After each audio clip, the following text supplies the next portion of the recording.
I remember the first time I really thought I understood Alex. It was late, the kind of night where the city lights look like fireflies caught in glass. He leaned back on my couch, feet on the coffee table, grinning like he owned the world. "Why are you staring at me like that?" he asked, laughing. "I'm not staring," I mumbled, though I was. "I'm just thinking." "Thinking about what?" His eyes sparkled, teasing. "About how lucky I am, I guess." My voice sounded softer than I intended. Alex shrugged, still smiling, like he didn't care if I meant it or not. "Luck's just a word. You make your own luck, you know." I nodded, letting the warmth of his words wash over me. That night, we stayed up talking about everything. Dreams, regrets, ridiculous what-if scenarios. I laughed more than I had in months, feeling light, untethered, but even then, there were small cracks. A text that popped up on his phone late at night, quickly hidden. A message that didn't sound like him. A fleeting look, maybe guilt, maybe irritation, I couldn't tell. "You're quiet," he said, glancing up from his phone. "Just thinking," I said again. "Nothing important." He nodded, but I caught the way his jaw tightened for a second. I decided not to ask. I wanted to believe in him too much to ruin the moment. "You really think I'd hurt you?" he asked, suddenly serious. "I don't know," I admitted. "I don't want to think about it." "Good," he said. And that was the end of it. Or so I thought. A few days later, we were walking through the park. The sun was low, the air sweet with early autumn. Alex held my hand like he always did, fingers threading effortlessly through mine. "You ever think about the future?" I asked. "All the time," he said. "You and me in some ridiculous little house arguing about paint colors." He laughed, nudging me gently. I smiled, imagining it. A life that felt so certain, so safe. But then I noticed his phone buzz. He glanced at it, expression clouding for a fraction of a second. He put it away quickly, but the moment lingered. "Everything okay?" I asked, trying not to sound worried. "Yeah," he said immediately.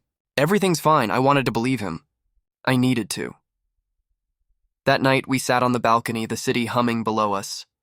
I rested my head on his shoulder, letting the silence stretch comfortably. "You really mean it?" I asked softly. "Mean what?" "That we're good. That this is real." Alex chuckled, brushing a stray hair from my forehead. "Of course it's real. Don't overthink it." I closed my eyes, trying not to remember the unease that had surfaced earlier in the day. Weeks passed. We laughed, fought over silly things, made plans for trips that might never happen. He told me things, secrets, dreams, fears, and I did the same. I felt closer to him than I'd ever felt to anyone. But little things piled up. A canceled dinner without explanation, a late-night call he didn't tell me about, a comment from a friend about seeing him somewhere I wasn't. Every time, he smoothed it over with a grin, an apology, a casual excuse. And every time, I let it slide. "I'm sorry I missed your call," he said one evening, sliding onto the couch beside me. "Got caught up with work stuff." "I know," I said, trying to sound unconcerned. "It's okay." His hand found mine, warm and familiar. "I hate that I worried you," he murmured. "It's fine," I lied softly.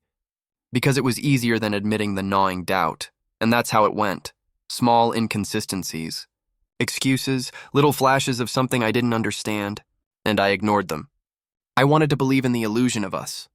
The world outside could be chaotic, but with Alex, I thought I had balance. I was wrong, but at the time, I didn't know that. I only knew that I trusted him completely. That I believed in him more than I believed in myself. And in that trust, I was blind. The perfect illusion held, for now. I couldn't believe it. I stared at my phone, rereading the message from Cole.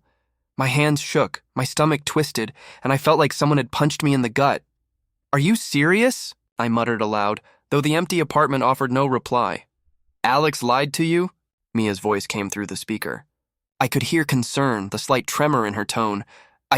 I think so." My throat felt tight. "He said he was at the office last night, but Cole saw him at somewhere else." Mia was silent for a moment. "Okay, take a breath. You need to hear this from him first. Maybe there's— No! I can't. I can't trust him right now." My words came out faster than I meant. Panic, disbelief, and heartbreak tangled inside me. "Do you want me to come over?" she asked softly. "Yes," I whispered, barely holding back tears. "Please." She arrived 15 minutes later, her presence steady, grounding. I hadn't realized how tense my shoulders had been until she put her hand on mine. You okay? She asked, eyes scanning me like she could see inside my head. I'm not, I admitted. I can't believe it. He lied about everything. Mia sat beside me, silent for a second, then said, Tell me exactly what happened.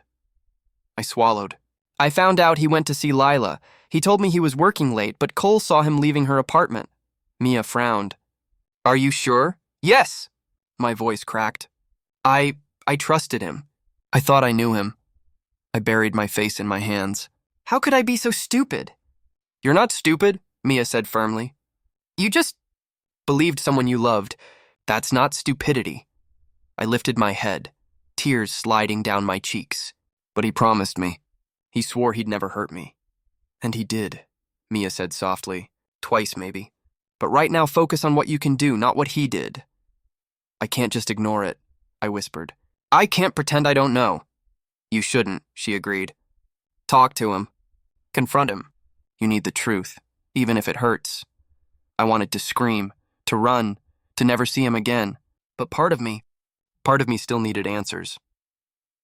Later that evening, I called him. My hands trembled as I waited. He answered on the second ring. Hey, what's up? His voice was casual, too casual, and it made my blood boil. Where were you last night? I asked, trying to keep my voice steady. I was at the office, he said immediately. Why? Cole says he saw you at Lila's. The words felt heavier than I expected. There was a pause. Cole? That's ridiculous. He must be mistaken. Don't lie to me, Alex, I shouted. I trusted you. Wait, I'm not lying, he said quickly. I went to see her, yes, but it's not what you think. Not what I think? You lied to me! You said you were at work. I could feel my heart pounding. Why? Why hide it? Because I didn't want to hurt you, he said. It's complicated. I didn't mean to. Complicated? It's betrayal. I screamed. Do you have any idea how that feels? We started, but I cut him off. No, I don't want your excuses. I need space. I hung up before he could respond. My chest ached. I paced the apartment, replaying everything, every lie, every hidden look. How long had he been doing this? How blind was I?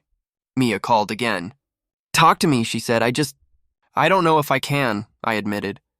I feel humiliated, stupid, angry. You're not stupid, she repeated gently. You're human. And right now, you have every right to be angry. Let it out. Feel it. I sank to the floor, letting the tears come. I loved him, I whispered. I really did. And now? My voice broke. I don't know who he is anymore. Mia stayed silent, just letting me be. And in that silence, the fracture in my life felt wider than ever. I didn't know what I would do next. I didn't know if I could forgive him or even face him again. But one thing was certain. Nothing would ever be the same. I couldn't stop thinking about last night. I paced my apartment like a caged animal, every corner reminding me of Alex, of his lies. My phone buzzed. It was Alex. I stared at it, thumb hovering over the screen. Don't call me, I muttered aloud. The notification kept flashing. Finally, I answered, Hey! His voice sounded soft, almost desperate. Why are you calling? I asked sharply. I'm not in the mood, I know. I need to explain. Explain? I laughed bitterly. You lied, Alex. Do you even know what that feels like? It wasn't supposed to happen like that. I made a mistake. A mistake? My voice cracked. You lied to me twice, and you call it a mistake. I didn't mean to hurt you, he said quickly. I swear I didn't. Then why hide it? Why make me feel like a fool? I shouted. There was silence. Then softer, he said, because I didn't know how to tell you. I don't care about how you felt. I barked. I cared about us. Do you even remember that? I do, he whispered. I remember everything. That's why I'm calling, please. Don't hate me yet. I don't know if I can forgive you, I admitted, the words tasting bitter. I trusted you, I know. And I'm sorry. I'll do anything to make it right. I ended the call before he could say more. My chest felt heavy, but something inside me stirred. Anger, confusion, a twisted curiosity. Later, I met Cole for coffee. He didn't waste time on small talk. You look like hell, he said bluntly. Thanks, I muttered.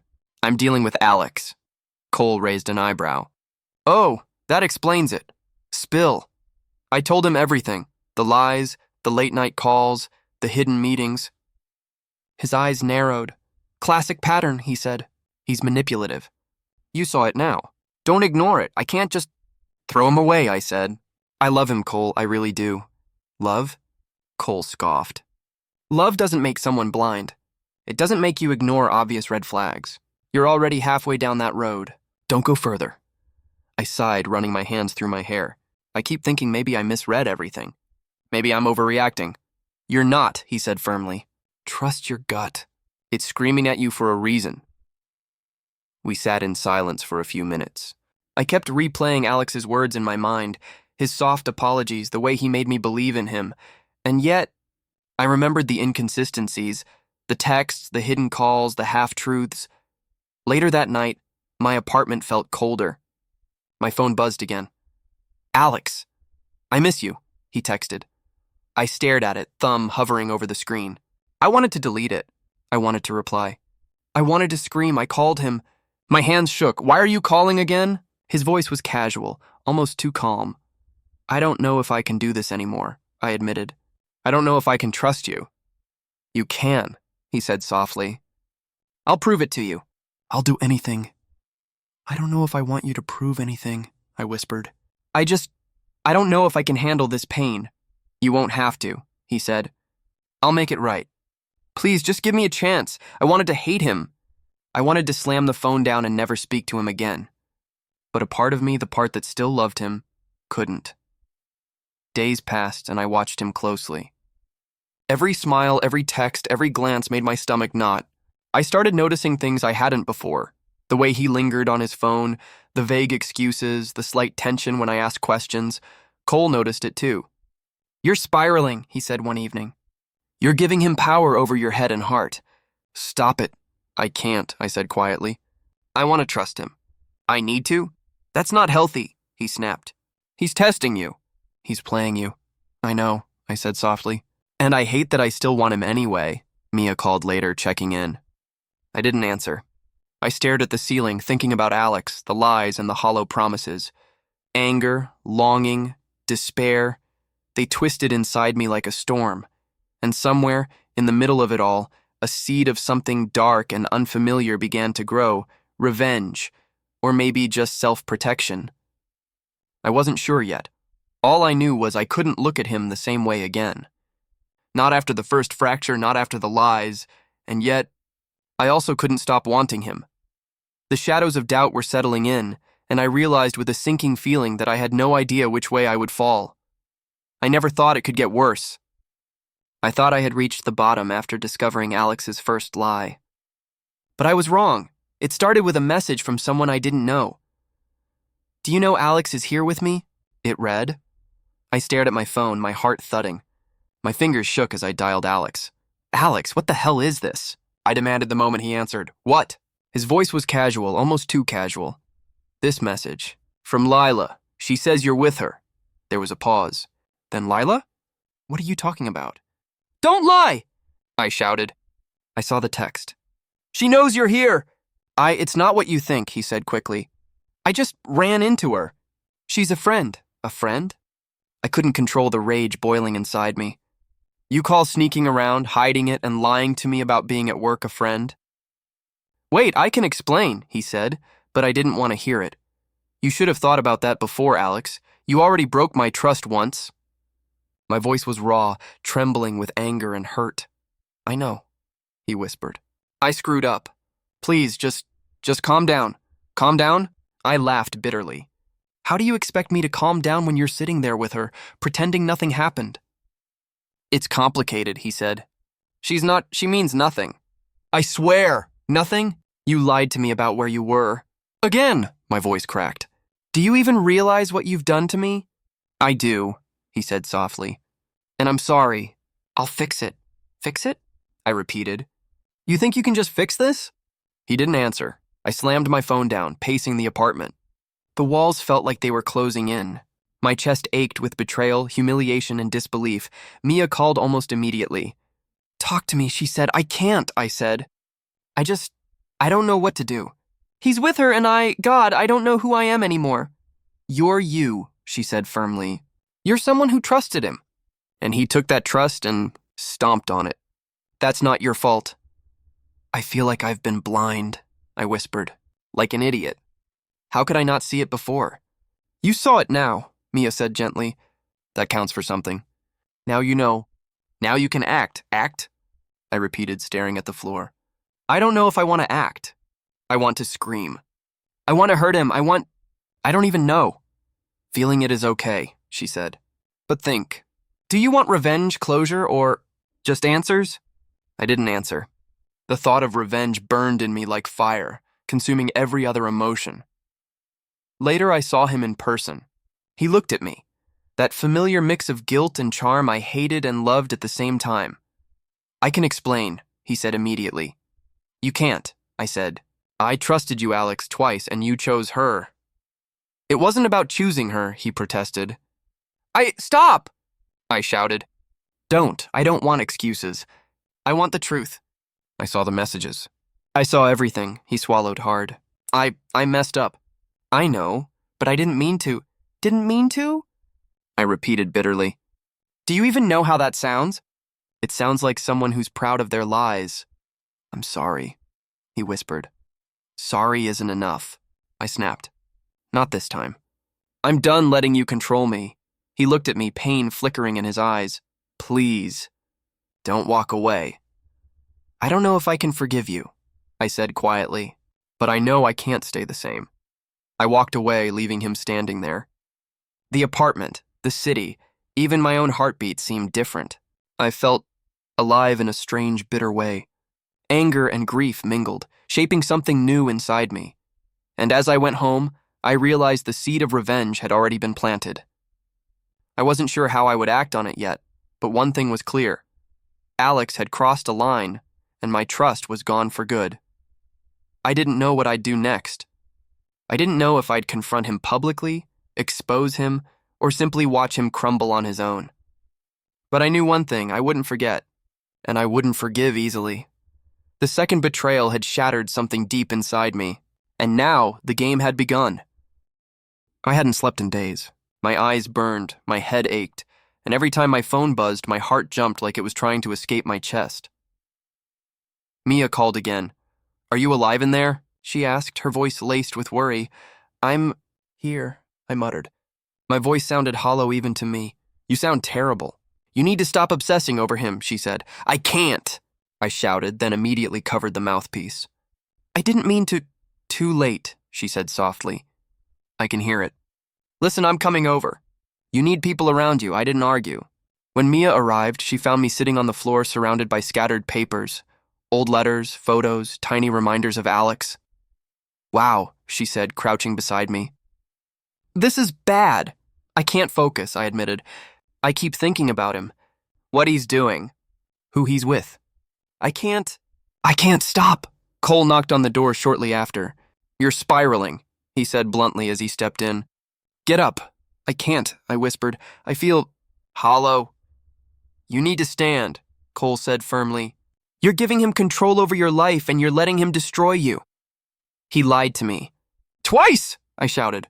How am I supposed to just ignore that? You're not ignoring it, Mia said gently. You're processing it. But you also need to stop letting it define you. I don't know how, I admitted. My voice broke. I don't know who I am without him. You're the person he betrayed, Cole said. The person he hurt. And you have two choices. Keep letting him control your thoughts or reclaim your life. I swallowed hard. Reclaim my life? Yes, he said. Start somewhere. Do something symbolic. Burn the letters. Delete the photos. Make a clean break.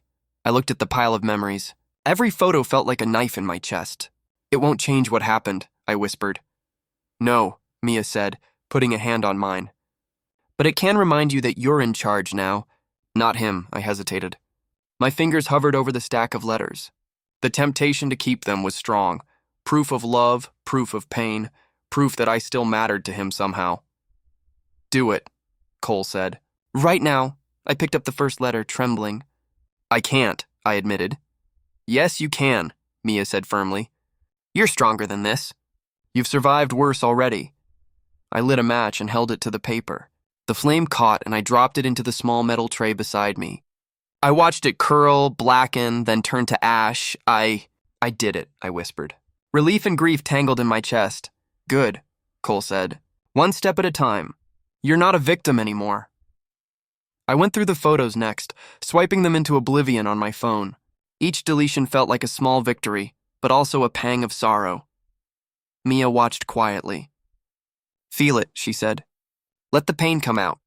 Then let it go. I feel empty, I admitted. But also lighter. That's the beginning, Cole said. The first step of reclaiming yourself. We sat in silence for a while. My apartment felt different, less suffocating, though the ache in my chest remained. I don't know if I can ever trust him again, I said softly. You might not, Mia said. And that's okay. You don't have to. You just have to trust yourself. I want to, I whispered. I want to feel like me again. You will, Cole said. But it's going to take time. And action. You've started. That counts, I nodded. I can't keep letting him control my thoughts, my emotions. I have to be stronger than that. Exactly, Mia said. You survived the lies, the betrayal, the humiliation. Now survive yourself, rebuild, I exhaled slowly. For the first time in days, I felt a flicker of control. Not over Alex, not over him, but over me. Over my reactions, my choices, my life. I stood up and walked to the window, looking at the city lights below. They seemed less oppressive now, less like a reminder of everything I had lost. I don't know what's next, I whispered. But I know I won't let him break me again. That's the spirit, Cole said. And we'll be here. Don't forget that, Mia squeezed my shoulder. You're not alone, ever. I let the words sink in. I felt something stir deep inside me. Strength, resolve, a determination I hadn't felt in months. The breaking point had passed. Now I was ready to rebuild. I stared at my phone, a plan forming like fire in my chest. Not violent, not physical, but a plan. One that would strip Alex of the control he had over me, and maybe, just maybe, show him exactly what it felt like to be exposed. Mia called. You sound different, she said immediately. I am different, I admitted. I'm done letting him get inside my head. Good, she said. But what are you thinking? I'm thinking subtle, strategic. I want people to see him for who he really is. Be careful, she warned. You don't want to become what you hate. I know, I said. I want him to feel the consequences of his choices. Later that day, I ran into Cole at the office. You look focused, he said. I am, I said. Focused on reclaiming my life. On making sure Alex doesn't get away with this. Cole frowned. You're serious? Yes, I said firmly. I've been too passive. It ends now. Over the next few days, I started small. I mentioned casually to a mutual friend that Alex had been dishonest about work trips. He lied? One of them asked. Yeah, I said softly. Not just little lies. Bigger things too, just be careful who you trust. Later, I overheard whispers at lunch, Alex's name coupled with disbelief. I didn't need to push further. People were starting to notice cracks in his armor themselves. I thought about calling Lila, letting her know he'd been hiding more than she realized. But I hesitated. I didn't want to destroy anyone unnecessarily. Just reveal the truth where it mattered. Are you sure about this? Mia asked over the phone. I have to be, I said. I can't let him manipulate me anymore. Watching quietly isn't enough. He was arrogant as ever when I saw him next. Hey, he said, smiling as if nothing had happened. Everything okay? Everything's fine, I said softly. How's your work schedule? Still lying about it? His smile faltered. I don't know what you mean. You do, I said. People are noticing, Alex, and eventually, the truth comes out, always. He laughed nervously this time. Come on, don't start this again. I'm not starting anything, I said, my tone calm but sharp. I'm just pointing out that actions have consequences. He looked away, fiddling with his coffee cup. For the first time, I saw doubt. Not complete guilt, not yet, but hesitation. A crack in the armor he wore so confidently. That evening, I checked my social feeds. Subtle hints I'd dropped were spreading. A comment here, a question there, nothing that directly implicated him, but enough that people began whispering, curious. I felt a strange mix of satisfaction and guilt. Was I overdoing it? Was I crossing a line? Mia noticed my hesitation. You're feeling guilty because you're human, she said. But remember, he chose this path. I know, I said, staring at the screen. But it feels strange to watch it unfold like this. Cole stopped by later. He's starting to crack, he said, smirking slightly. I heard him arguing with a colleague. His tone, defensive, nervous. I see it, I admitted. I see the arrogance fading. And that's just the beginning, Cole said. Don't stop now. Let it happen naturally, I nodded. Watching him stumble wasn't fun in a cruel sense. It was cathartic. Watching someone who'd hurt me realize that the world wasn't so blind, that lies catch up with people eventually. It gave me a sense of control I hadn't felt in months. The thrill, however, came with a weight. I couldn't let myself become obsessed. I had to balance the revenge with my own life, friends, work, sanity. Mia's voice echoed in my head. Be careful. You're not doing this to punish yourself, remember? You're reclaiming your power. I checked my phone one last time before bed. A message from Alex, short, almost casual. Are you okay? I smiled bitterly. I'm better than okay, I whispered to myself. I'm in control now. I didn't know how far this would go. I didn't know if Alex would ever fully realize the damage he caused. But I knew one thing. The seed of revenge had grown roots, and it wasn't going anywhere. And for the first time in weeks, I slept without nightmares. Not because I was safe, but because I had begun taking back my life. I watched quietly as the ripples of Alex's lies spread. Not from the shadows exactly, I was present, but I didn't interfere. I let the world do what I had only begun. Did you know he lied about the meeting yesterday? A colleague whispered in the break room. I nodded politely, keeping my expression neutral. I heard, I said softly. You think he's reliable? The coworker asked, skeptical. I'm not sure, I said. Truth was, I wasn't sure anyone could trust him now. Later, I overheard another conversation, Alex arguing with a manager. No, I didn't misreport the hours. He snapped, frustration cracking his tone. You need to explain these discrepancies, the manager said firmly. It's complicated, he stammered, stumbling over excuses that sounded hollow. I felt a pang of something. Not satisfaction exactly. More like validation mixed with an odd twinge of empathy. He was human, flawed, and painfully aware of his missteps. That evening, my phone buzzed. Alex, I need to talk, he texted. I stared at the message, thumb hovering. Part of me wanted to ignore it, part of me wanted to hear what he would say. I replied, fine, but I'm firm. No excuses. When he arrived, his face was pale. The usual arrogance was gone. His hands shook slightly, a subtle tremor I'd never seen. Alex, I said calmly. You look tired. I am, he admitted. Everything's falling apart. I didn't expect it. I warned you, I said softly. Consequences follow actions. You chose to lie, deceive, and manipulate. I know, he whispered, looking down. I thought I could handle it, control it. I was wrong. You hurt me, I said, voice firm. Twice. And people are seeing who you really are now. I'm sorry, he said again. I never meant for it to get this bad. Intentions don't erase consequences, I said. You need to understand that. He swallowed, nodding. I do. I really do, but can we? No, I interrupted. Not now. Maybe not ever. I can't pretend the trust wasn't broken. I can't erase the pain. I just want a chance to fix it, he said quietly. Fix it? I repeated. You can't fix the past. You can only try to be better going forward. That's all you can do for yourself. I don't know if I can, he admitted, voice cracking. Everyone's turning against me. Then maybe this is a lesson, I said softly. Maybe the world isn't blind. Maybe you'll learn. He looked at me, eyes glistening. Do you hate me? I hesitated. I don't know if I hate you.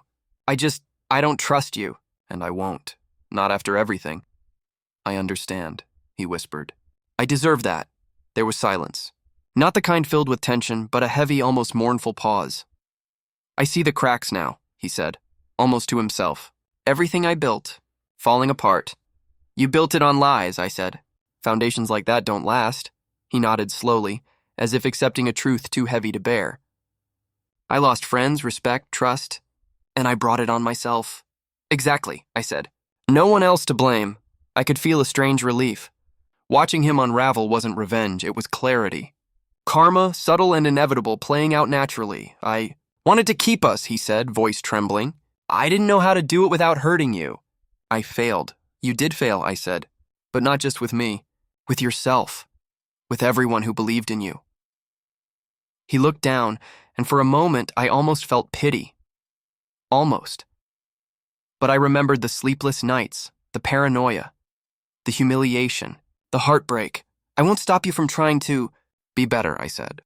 But you won't have me in that process. You need to do this alone. I understand, he whispered. I stood, my voice calm but resolute. I've survived your lies, Alex. I've survived your betrayals. I'm stronger now and I won't let you control me again. He nodded again, silence stretching. I turned away, walking toward the door. Goodbye, Alex, I said. Goodbye, he whispered back, barely audible. I closed the door, letting the sound echo in the empty apartment. Outside, the city moved on, indifferent. But inside me, something had shifted. I felt free. Not because he had fallen, but because I had stood firm. I had survived. I had drawn boundaries, and for the first time in months, I didn't feel hollow. I felt whole. I walked along the riverbank, the evening air crisp against my skin. The city lights reflected on the water, soft and flickering, like memories I was finally letting go of. Mia's voice buzzed through my phone. Hey, you. How's the new apartment? It's good, I said, smiling despite myself. Quiet, peaceful, exactly what I needed.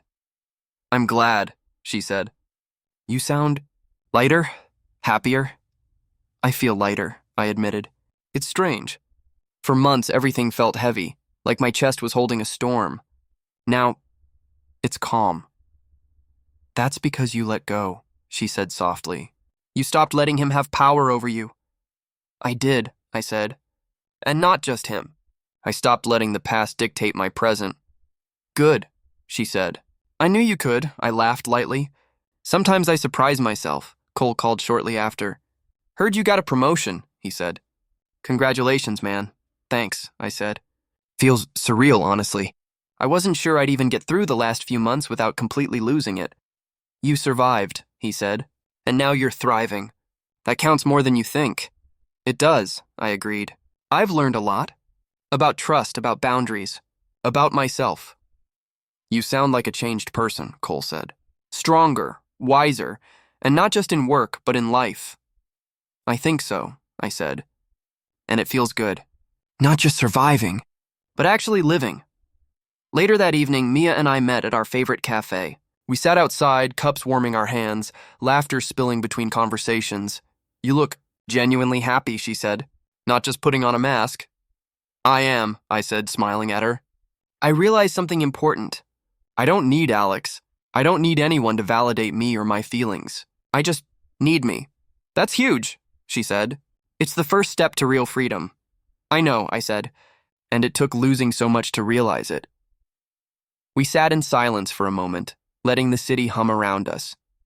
Then she asked, Do you ever think about him? Sometimes, I admitted, but it's not the same anymore. He's just a memory, a lesson, and a hard one, she said. Yes, I agreed, but a necessary one. I've learned that love shouldn't feel like punishment, and I won't let it ever feel that way again. Later, walking home, I stopped by the small park near my apartment. I pulled out my phone, looking at old messages, old photos, the reminders of what had been. I deleted them all, one by one, smiling faintly as the past disappeared. Mia's words echoed in my mind. You're reclaiming your life. I pocketed the phone and breathed deeply. The night air felt cleaner somehow, freer. I felt like I had finally crossed a threshold, from someone defined by betrayal and heartbreak to someone who owned their life, their choices, and their strength. The next morning, Cole came by with a small celebration, a cake and a grin. Here's to surviving Alex and thriving anyway, he said. I laughed, clinking my coffee mug against his. Here's to moving on. Mia joined later, and the three of us sat together talking about work, plans, dreams. No talk of the past lingered too long. It didn't need to. I'm proud of you, Mia said softly. Really proud. Thanks, I said. I couldn't have done it without you guys, honestly. You reminded me of who I am when I couldn't see it myself. And you're stronger than ever now, Cole said.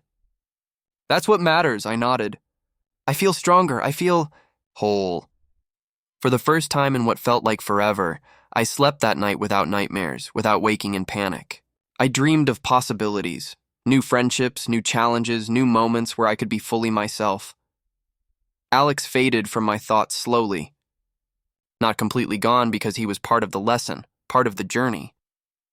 But he no longer had a place in my heart, no longer held the power to break me. Standing on my balcony the next evening, watching the sun dip below the skyline, I whispered to myself, I'm free. The city stretched out before me, endless and bright, and for the first time I felt ready. Ready for anything. Ready to live. I took a deep breath, letting the cool wind fill my lungs, carrying away the last remnants of heartbreak, fear, and regret. I didn't need Alex. I didn't need validation from anyone. I just needed me, and that was enough. And for the first time in months, I believed it, truly.